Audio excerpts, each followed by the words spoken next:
Et l'idée, c'est que un des grands principes de cet outil, c'est de ne pas toucher au système de croyance.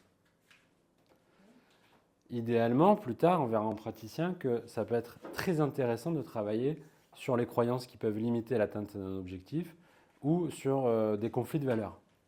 Là, l'idée, c'est justement d'extraire l'intention dite positive d'un comportement, parce que je pense qu'un comportement, il a toujours une bonne raison d'être là.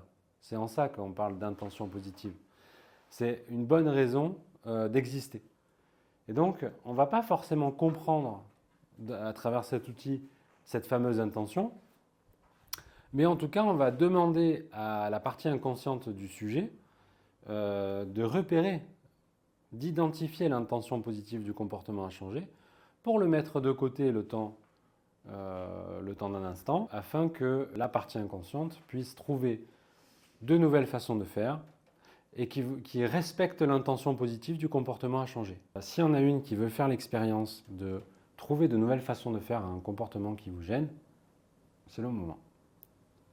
C'est quoi ton comportement? Cette exigence que j'ai envers moi-même. Ok, Par l'exigence que tu as envers toi-même. Si on parle de ton exigence, si on devait aller jusqu'au bout, du coup, ça donne quel comportement? Un bug. Je bug.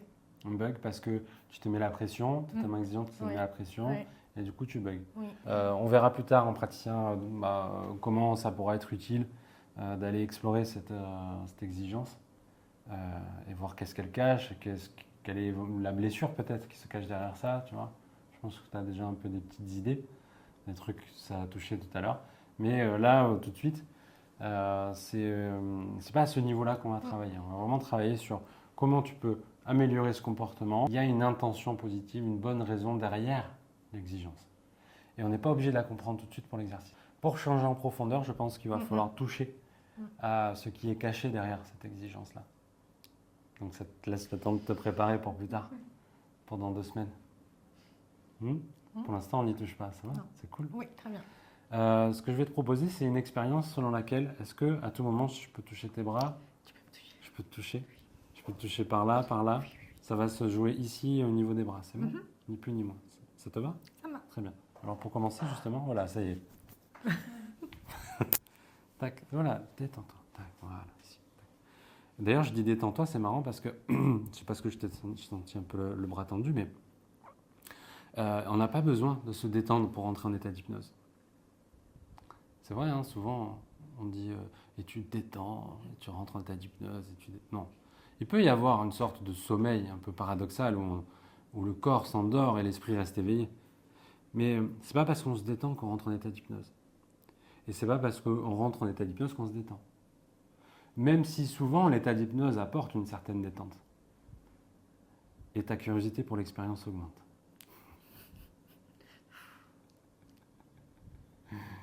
Dans un instant, tu vas te concentrer sur le poids de tes paupières. Tu te concentres sur le poids de tes paupières. Tu peux entendre ma voix, le bruit de l'air conditionné et peut-être même ce que tu ressens en termes de chaleur. Ça descend sur les corps. Et tu te concentres sur le poids des paupières. Dans un instant, tu vas sentir tes paupières commencer à s'alourdir. Et souvent, quand les paupières s'alourdissent et qu'on prend une grande inspiration, elles finissent par se fermer seules. Sauf que là, c'est toi qui as décidé de les fermer. Non? Ça s'est Non, fermé ça tout seul. a été, tu sais, dans un... Je sais pas. Dans un flow comme ça, Oui. ça s'est mis à se fermer. Oui. D'ailleurs, ce qui va être drôle à observer, c'est que les paupières commencent à se coller. J'aime pas ce truc-là. Hein. C'est quoi que t'aimes pas? Mais quand elle m'a fait coller les doigts, là, T'aimes pas trop? Bon, ça tombe, mais on va pas faire coller les doigts. Juste les paupières. Puis, elles sont peut-être pas collées, elles sont peut-être juste très très lourdes en fait.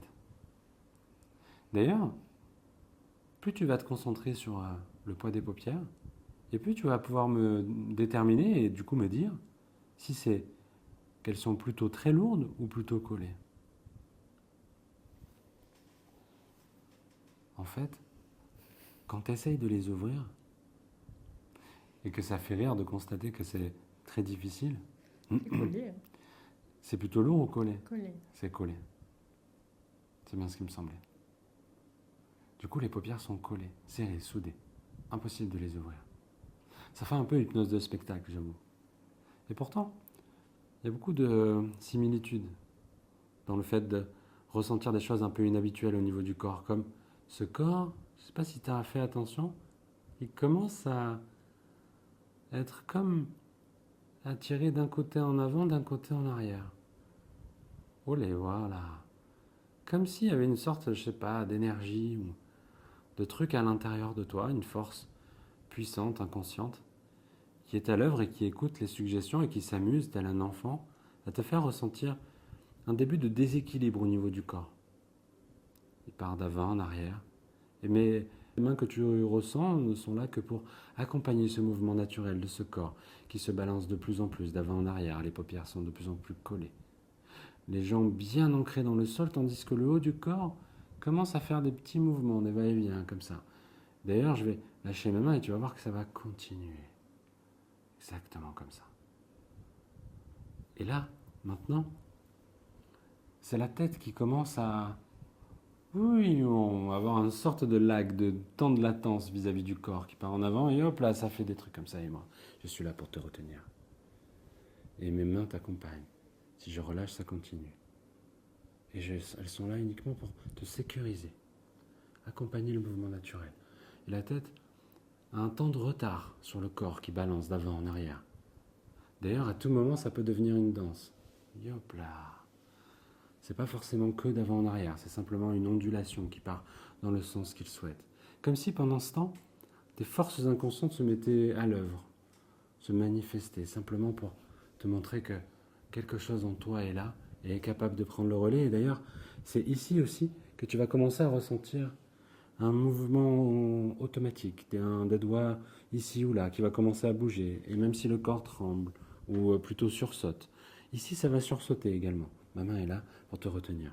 Et tu te laisses aller comme ça, dans ce corps qui a envie de faire ce qu'il veut, simplement parce que souvent c'est agréable de se laisser aller comme ça.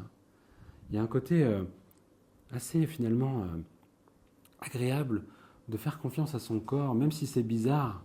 Sur le coup, on autorise le fait que ce soit bizarre. Et un doigt va se mettre à bouger. Je me demande lequel, et toi aussi tu te demandes lequel.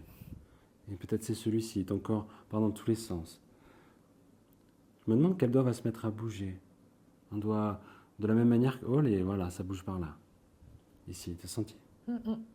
Ok. Et du coup, c'est comme une force inconsciente qui se met à l'œuvre et qui te fait bouger ce doigt-là. Et sache qu'à tout moment, si la sensation est désagréable au niveau du corps, ça va se restabiliser. Et puis si c'est plutôt agréable, ça va continuer. Et c'est là où tu vois que quelque part tu décides aussi de laisser faire ou pas. Ce doigt va se remettre à bouger dans un instant, comme pour signifier que ton inconscient, ta partie inconsciente est bien présente. Tu vas sentir à nouveau, allez, donc c'est bien ici que ça se passe. Et du coup, là je vais commencer à faire un truc un peu bizarre, je vais m'adresser à la main comme si il y avait vraiment cette partie inconsciente de toi, très intelligente, qui est à l'œuvre dans les rêves. Et pour être sûr qu'elle soit bien là, je vais m'adresser à elle, comme ça je vais parler à la main. Partie inconsciente de Samantha, c'est toi qui bouges le doigt? Ouais. Du coup, on peut dire que le oui, ça se situe à peu près par là. Dis-moi, partie inconsciente de Samantha, comment tu fais pour dire non?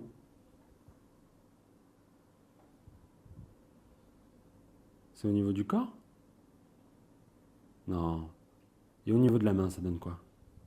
Comment tu fais non? Partie inconsciente? Dans un instant, Samantha, tu vas sentir un autre doigt se mettre... Ouais, partie inconsciente, ouais. C'est ce doigt qui bouge pour dire oui. Partie inconsciente de Samantha? Samantha, tu vas sentir un autre doigt qui va se mettre à bouger. Voilà, et ce sera le doigt du non. Du coup, par là, ici on a oui, et là on a non. C'est bien ça? Ouais. Partie inconsciente, ça te dit qu'on trouve un surnom? Ouais. Le je suis. Ça te va? Ah, t'as vu? C'est ton je suis qui est là. Ok. C'est vraiment ton toi profond, tu vois? Celui qui est à l'œuvre dans les rêves et qui te crée et qui est intelligent et qui te plonge dans les rêves dans lesquels tu crois que c'est la réalité. Même si certains sont capables de rentrer dans des rêves de manière consciente. Dis-moi, je suis. Alors, c'est bizarre de dire je suis en parlant de ton inconscient. Ça te va si je te dis je suis? Ok. Dis-moi, je suis. Samantha, elle aimerait bien changer un comportement dans lequel elle se trouve très exigeante. Tu vois lequel je veux parler? Ouais. Moi, je pense qu'il y a une intention positive à ça. Ça vient peut-être protéger quelque chose. Je ne sais pas si ça vient protéger quelque chose, mais ouais, ok. On n'est pas obligé de savoir quoi. Même si Samantha, au fond, le sait. Et là, elle est plus connectée au je suis. Du coup, peut-être qu'elle sait davantage. Mais on ne va pas toucher à ça pour le moment.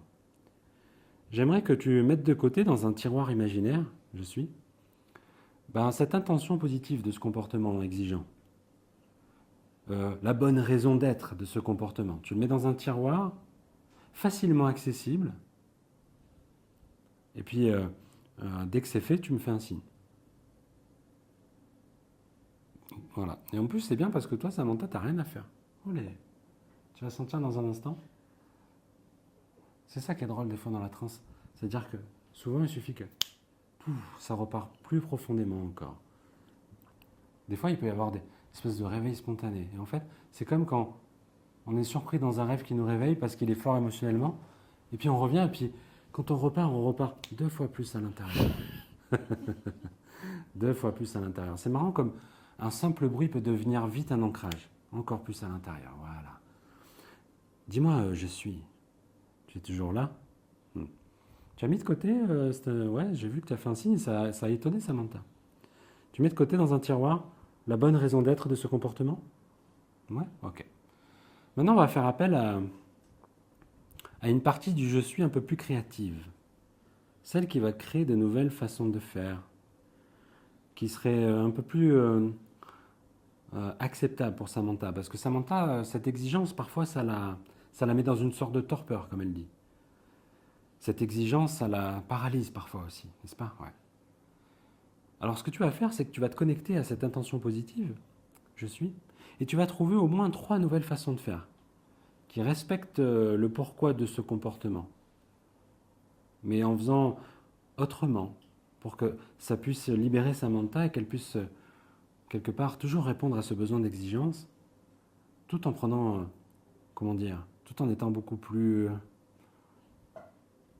J'aime bien pas finir mes phrases. En ayant un comportement qui lui convienne mieux. Et que ça te convienne à toi aussi, je suis. Allez. Dès que tu as trouvé 3 nouvelles façons de faire qui respectent l'intention positive du comportement à changer, tu me fais un signe. Peut-être que ça va surprendre Samantha à ce moment-là. Peut-être que ça va la faire sortir de transe spontanément pour mieux rentrer après. Ou alors elle continue dans son mouvement intérieur et ça y est. Ok, 3 nouvelles façons de faire. Tu n'es pas obligé de le montrer à Samantha.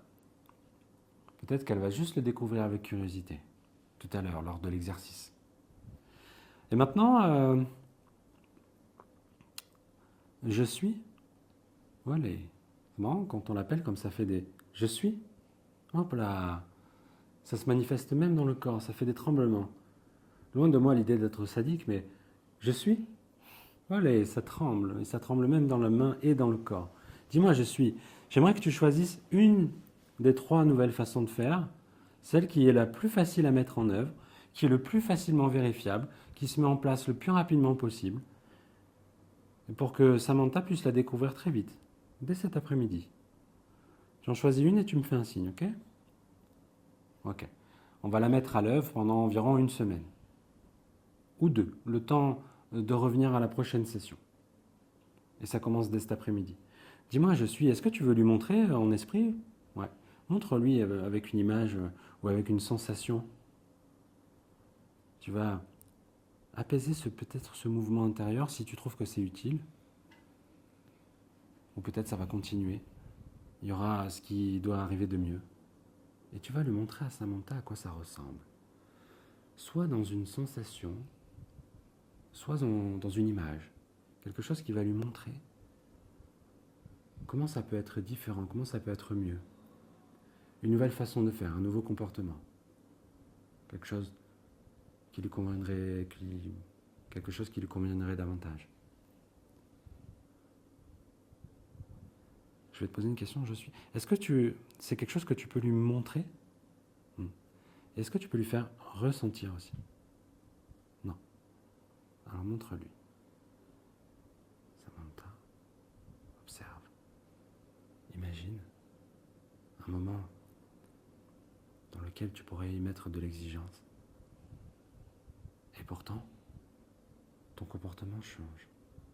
Il y a quelque chose de différent, de mieux pour toi.